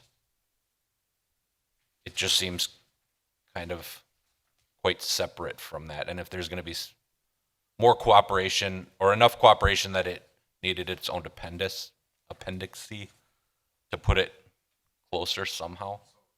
Dealing with all of the perspective and eyeballs on this plan, I think probably the path of least resistance was to make sure that this brand new department that doesn't exist doesn't go on top of anybody else in the organizational chart.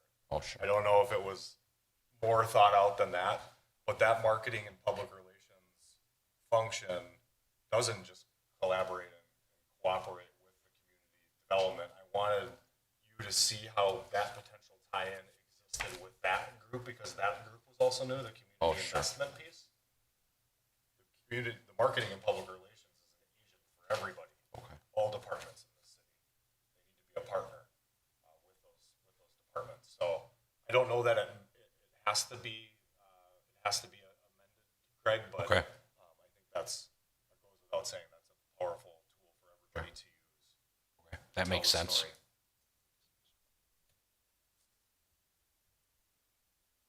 Jim, you were finished? I was done. Okay. Lisa, going right down the line.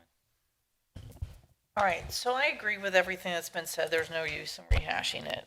Where I think that we need to make sure that we're paying the extra attention, and I think it's been brought up, it is really within the marketing and public relations.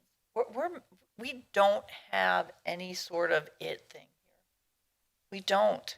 We don't have the Rock. We don't have the Summerfest grounds. What is that going to look like here? And I don't think that the current staff has the capacity to handle it. So something has to happen there. And time and investment needs to be put into there if we're going to keep developing. Can I jump on to that point a little bit? And we could talk a lot about a vision for the marketing and public relations function and what that might all do for our organization moving forward. But what I'd like to just stress is this is not a communication strategy. This is an economic development strategy as much as it is a communication strategy. We have all of the assets, the physical assets for good continued economic development. Planes, trains, and automobiles, interstate highway, Lake Michigan, some vacant land remaining in strategic spots. But we don't have a group of people to run it. So we really don't, we have, yes, you have the infrastructure, but now we need the mechanism that's going to run it. And I'm where I was going with that point was, Sorry. no, that's okay. That's okay. We are not the type of community. I worked in one for a while that wasn't in this marketplace. And you had to beg, borrow, and steal for new development. And you did everything you could. You had a billboard on the highway. You had a website that talked about all the cool things that you could offer a new business coming in. If somebody's active in this marketplace, the fact that they've heard about things going on, at least tangentially in Oak Creek because of this mouthpiece, they're going to pick up the phone and figure out what we have available. If they're looking to invest in this area, they will seek out opportunities in Oak Creek because of that apparatus. We don't need to cold call the CEO of Boeing. I know I've used this example to death, but we don't need to, our business attraction efforts are coming anyway. Look at the growth. We don't need a lot of focus on new business attraction in a traditional sense. We don't need to be cold calling. We don't need, here are our available land on our website. That's a lot of work when people hire brokers and they have listing services that show all of the available property in the county or the state or the Midwest or the nation. So to update that kind of material and have a more traditional approach to business attraction efforts, we just want them to know when they look up the city of Oak Creek, what's popping up?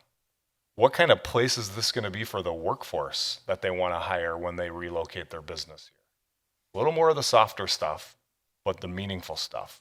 TIF incentives and business attraction incentives are like 8 or 9 on a list of 15 location decisions that businesses make, with number 1 being, do I have available workforce and what's the talent in the workforce to continue to make my things or sell my things.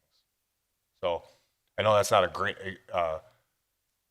I'm agreeing with you. I don't think this capacity exists, certainly. Otherwise, it wouldn't be such a major focus of this. And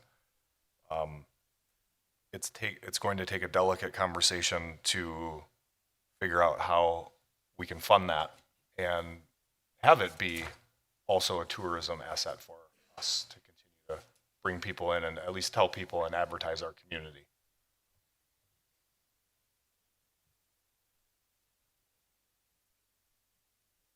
No, I'm good. Go ahead, Ken. Thank you, Mayor.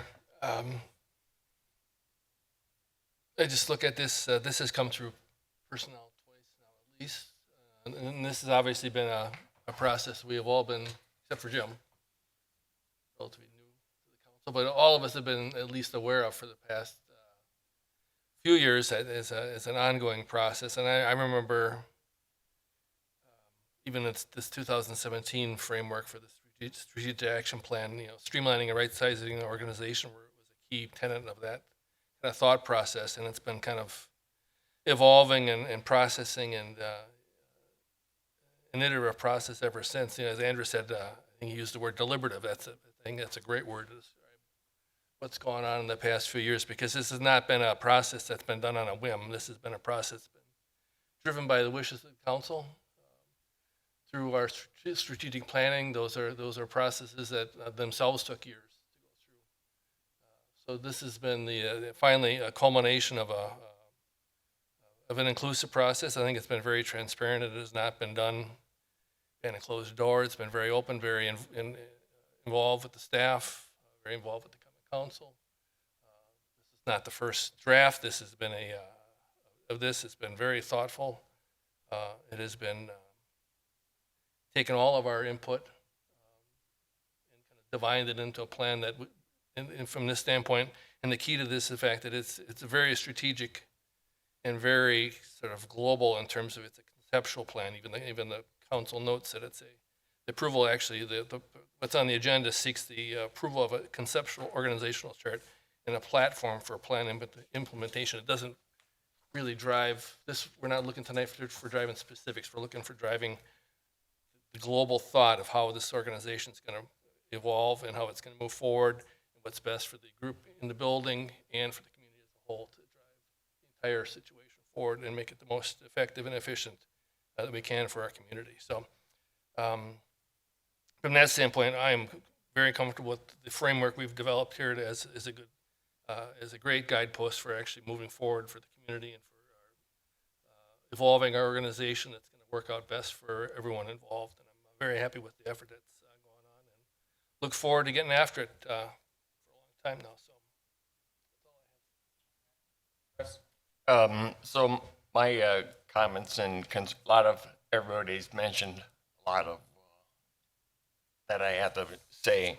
But originally, when the plan started, when I read the plan, I was against it because I didn't think it was the right for us, the city, to move forward.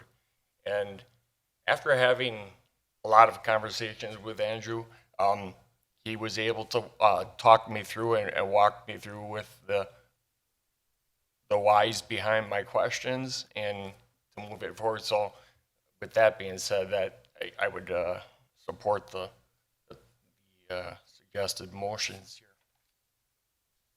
Want the last word, Dan? Actually, before I go, we have some employees in the audience. If anybody'd like to speak or has a question, please approach the podium. Okay. I guess I'll go. I'll just kind of add my 2 cents. The council has spoken theirs. This is a framework plan. By any means, all these blue bubbles don't mean we exactly got it right. This is going to be a fluid plan as we go through this. Just because we got columns and boxes saying this is how it's all going to work, it may not. Everybody knows my feelings. I think staff's incredible. We've been through a large growth spurt. It's evident in what we talked about today. But at some point in time, that growth spurt will also slow down. And then we get into these questions of redevelopment. We'll be a city of redevelopment. How are we going to remain competitive and keep services where they're at? Hopefully this is a framework that leads us there as well, because 5 to 10 years from now, many of us won't be in these seats. Maybe none of us will be in these seats. And we got to put something forward that works for this community going forward until there's a need to change once again. So the boxes, we'll get the boxes filled. We'll get it right along the way, but it is going to be a fluid plan. It's not going to be 100%. The redundancies are really what we're looking for. I think that's what kicked it off, and I've been here a long time. We've been talking about things like that for a long time. How to better provide services to the residents going forward. There's always need for bodies, whether on the protective service side, DPW side, ESA pool, engineering. I was fortunate enough to sit in on a meeting today with the Department of Safety and Professional Services. Basically, it was our inspection department, engineering department. It's incredible the depth of knowledge we have, and you start to realize what we got going on and everything involved that these individuals have to do. And they're telling me how important the ASA staff is to process permits to move things along in this city. The average person, the mayor and I didn't have a clue about that. The average person doesn't have a clue about what's going on most of the time in this city. So it's really imperative that as we go through this process, we go through together, you have open dialect, and we move forward for the best interest of the city. Hope I said something meaningful in all of that, but it is how we look at it. Change is kind of pain at times, but again, as we're going forward, everything's changing and evolving, and so is government. Slowly but surely. So it has been part of the plan for a while. And again, this is just a framework going forward. So keep that in mind as we're moving forward. But this is what we have to work with, and we can start the budget from there. We all have strong opinions as to who may or how we should fill early spots. We will get to that as well. I have every confidence in this city that we run the way we do now. And we can even run the same way we can run with the same people even more efficiently and lessen their workload possibly through this plan. So I guess I'll stop there. Anybody else? Andrew, you got anything? You look like you got something. I definitely don't want to. I want to stop selling, but some really key points that were brought up, and I don't think you meant it this way, Alderman Kirkowski, but just to clear the air, you kind of mentioned continuing to add staff at City Hall when we know we wanted to add, and what's probably perceived as the most meaningful impact we can provide is the public safety additional staffing. I was going through the mental gymnast. I don't know that we've added a single City Hall staff member since I've been here since 2016. So, and we're actually running contracted services for a stormwater engineer and things. I might be getting some numbers skewed in the library, and again, I don't think that was the intention. But that is the perception of folks. Like City Hall, while we don't see the work that they do every day, they're not street level bureaucrats. So, they must be overhead. And I think the conversations we've had at several budget meetings now is like shift to need more officers and more firefighter paramedics. And I'm here to not enlighten you all, but just make a forceful statement of there are other areas where service levels will fall off. We're sagging now. They will fall off if we can't address some of these resources, and it will be meaningful for folks. And then just to address one thing, I think Alderman Lorick and Mayor Dan touched on. I would have loved to provide a recommendation for you for how all of these boxes were filled. We're farther along if that's the case. I mentioned this early. That would have been an easy way to go about it, but not an honest one. And I don't think that failure to fill the boxes internally is a failure of professional development in the city or the fact that we didn't try hard enough. There's also a factor of making a transition to a leadership role is a lot of different things you need to assess. And I would say that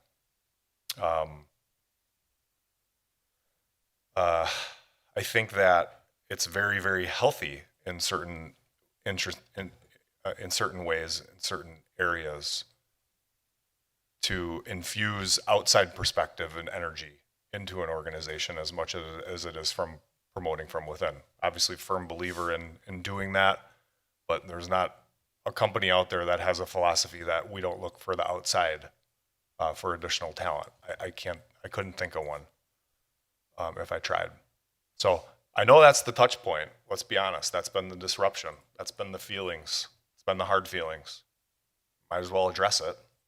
Well, it is, but our process is always post internally and go through it, and we should follow our own processes. So I will stand by that. We should post internally, as is our process through HR, and go that route. Understood. Andrew? We also Yeah. have, Go ahead. We'll also have those position descriptions though that we need to update and that may not, Hey, Jim, there you go. you know, No, as I said, it's a process. We're going to work through it. We're going to work through it together. If you took me as saying that we were not to deal with City Hall with extra bodies and stuff like that and deal with public safety, that was incorrect. I know we need to deal with all of it. the stress level and the overwork here at City Hall, and we can just keep adding more bodies and that may or may not go away. I mean, we do have to worry about burnout and stuff like that, and the employees' health if they're continually overworked and stressed here. So, if you took it that way, it wasn't meant that way. One of the bigger points in here that might not be evident is it's not that we don't have trust in our leadership team. It's just I want to know And I want the common council to know that unequivocally, we've tried every other thing. We've changed the process. We have the new technology platform. We've done some things virtually. We've done this, that. And the end result is distilling it down to its basic essence. Here's what Matt needs. Matt needs another staff engineer, or Matt needs a permit technician, or maybe it's one of both. Maybe it's something not even in that sentence. And just be like, well, okay, well, your team sat down and redistributed the work and looked at process and things. So I'm not going to question you. I totally believe you that, and it's at its core, that's what you need to be able to keep up and really meet the workload. And we will have that confidence level then going through this kind of workflow process. Okay. Any other further discussions or questions before we move from the informative to number 9, which is consideration of the motion? To approve the conceptual city organizational chart and direct staff to begin implementation. So obviously I just shut down the informational and moved on to 9. So, questions before we ask for a motion on 9? Yeah,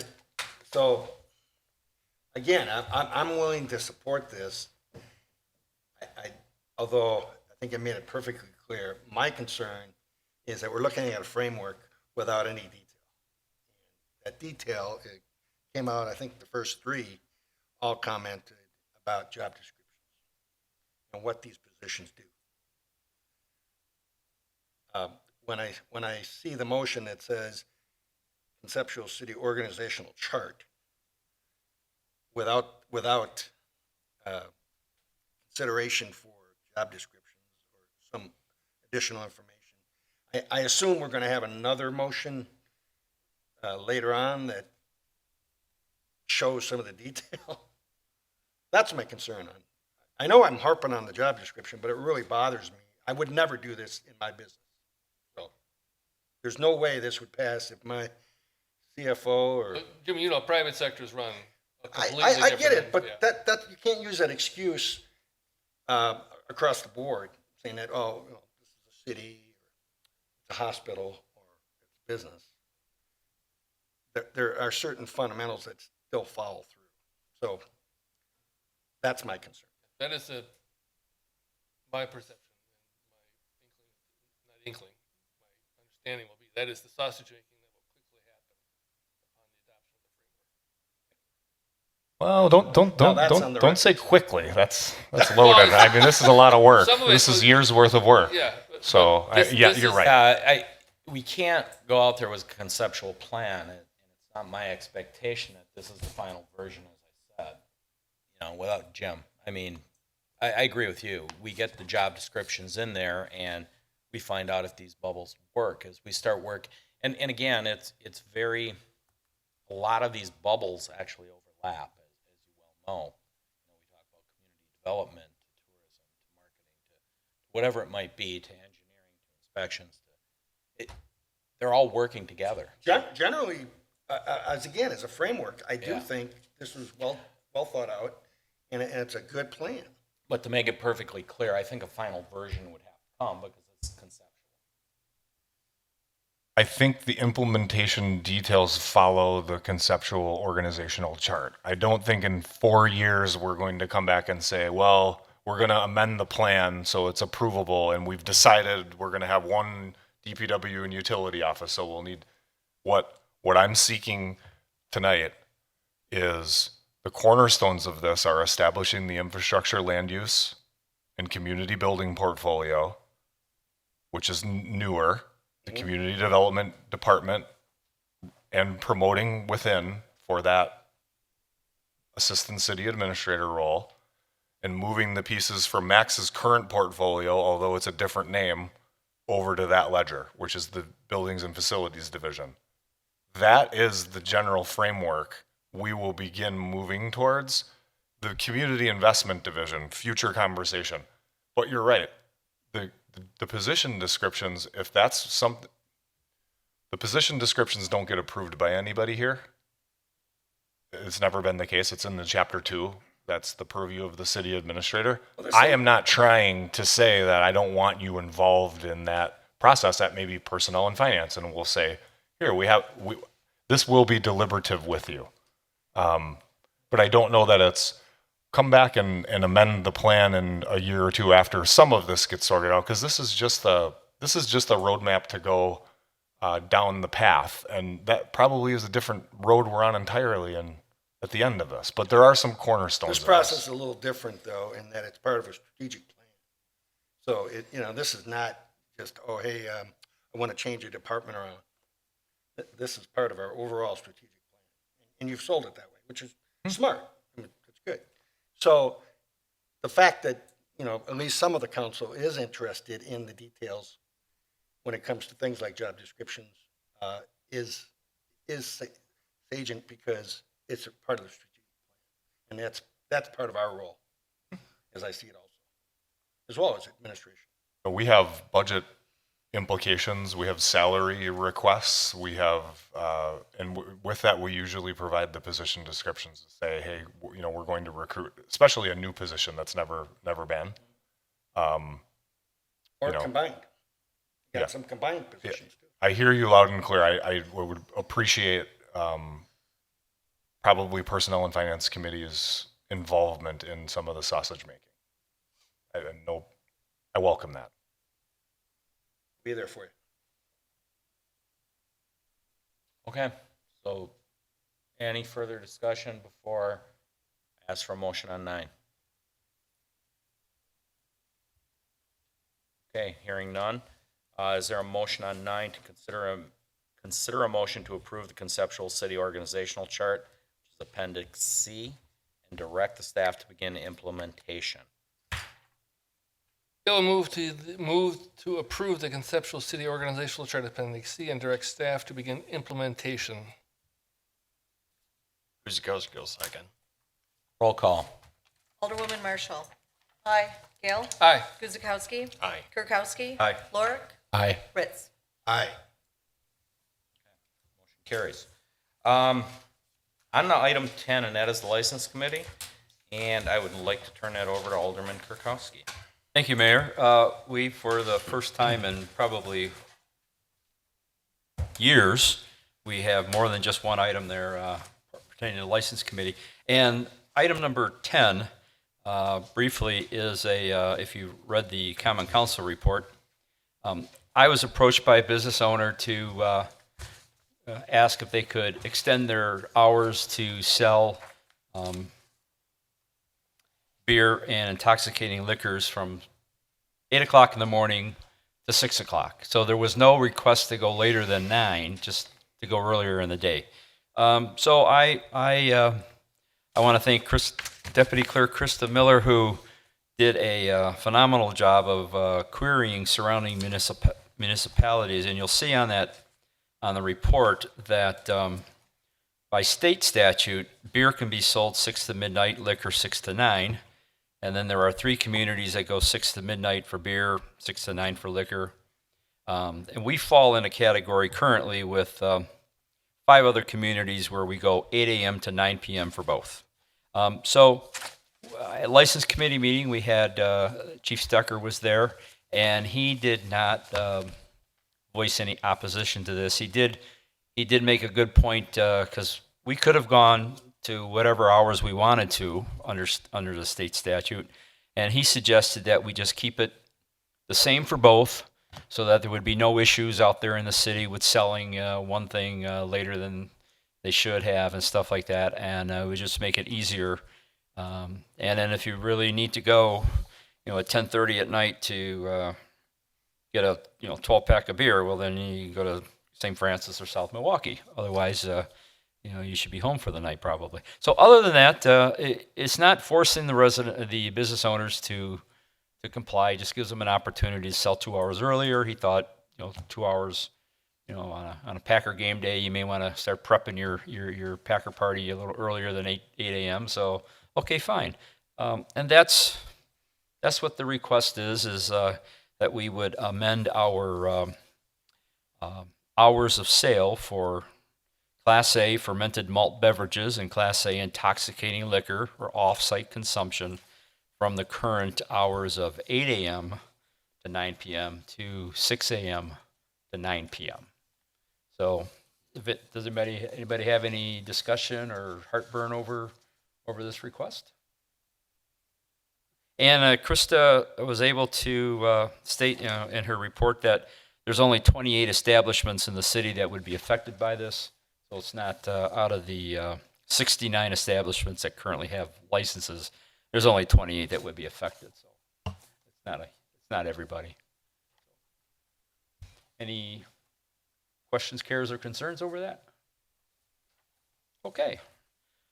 Well, then Kirkowski will make a motion to adopt ordinance number 3082, repealing and recreating section 7.89 sub A of the municipal code, closing hours for Class A fermented malt beverages and Class A intoxicating liquors. York seconds. Roll call. Alderman Gale. Aye. Guzekowski. Aye. Kirkowski. Aye. Lorik. Aye. Fritz. Aye. Marshall. Aye. And the last item is number 11 would be the usual license committee report.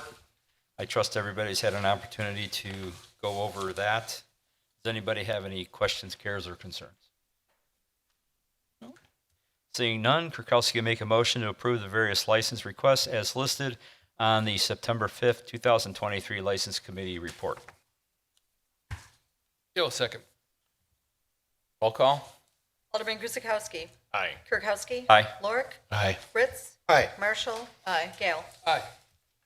And item 12 is our vendor summary report for August 30th, 2023, in the amount of $645,807.57. Everybody, please take a look, and if there are any questions, please direct them to the person you think best equipped to answer it.